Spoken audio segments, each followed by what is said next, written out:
New reservation rules for NEET aspirants. Hello everyone, एक बार फिर से आप सभी लोगों का स्वागत है हमारे चैनल में। आप देख रहे हैं स्वर्णिम बायोलॉजी क्लासेस और मैं शुभम तिवारी। नीट और मेडिकल का एग्ज़ाम देने वाले सभी स्टूडेंट्स के लिए एक नई खबर ये है कि सुप्रीम कोर्ट ने रिजर्वेशन की एक नई पॉलिसी लागू करी है, जिसके अनुसार जनरल कैटेगरी में अब केवल जनरल स्टूडेंट्स रहेंगे, अदर कैटेगरी के स्टूडेंट्स नहीं। जैसा कि आप सभी जानते हैं, पहले ये होता था कि एक निश्चित मेरिट पर जनरल कैटेगरी के अलावा अदर कैटेगरी के स्टूडेंट्स भी उतनी ही मेरिट लाकर जनरल कैटेगरी के स्टूडेंट्स के बराबर हो जाते थे और फाइट करते थे, यानी कि अपनी सीट के अलावा जनरल सीट के लिए भी वो दावेदार होते थे। बट अब ऐसा नहीं है। सुप्रीम कोर्ट ने ये कहा है कि जनरल वाले सिर्फ जनरल में रहेंगे और कैटेगरी वाइज जिनकी जितनी सीट्स हैं वो अपनी ही कैटेगरी में रहेंगे।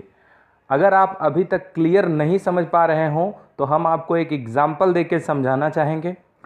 जैसे कि मान लीजिए नीट के एग्ज़ाम हुए और 720 में से एक मेरिट बनाई गई कि लगभग 550 मार्क्स जिसके हैं वो जनरल कैटेगरी के स्टूडेंट्स कहे जाएंगे, यानी 550 मार्क्स पर कट ऑफ तैयार किया गया।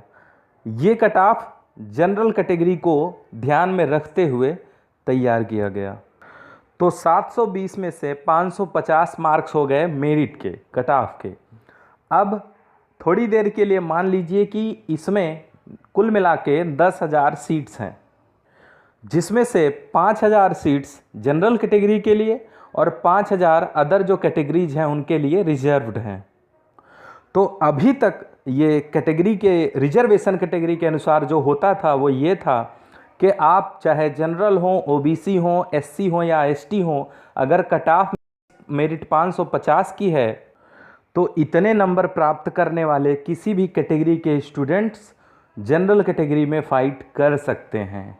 लेकिन सुप्रीम कोर्ट ने ये कहा है कि अब जो रियल में जनरल कैटेगरी का होगा वो 5,000 वाली सीट्स पर केवल वही भागीदार होगा, इसके अलावा ओबीसी, एसटी, एससी नहीं, वो अपनी ही कैटेगरी में फाइट कर सकते हैं।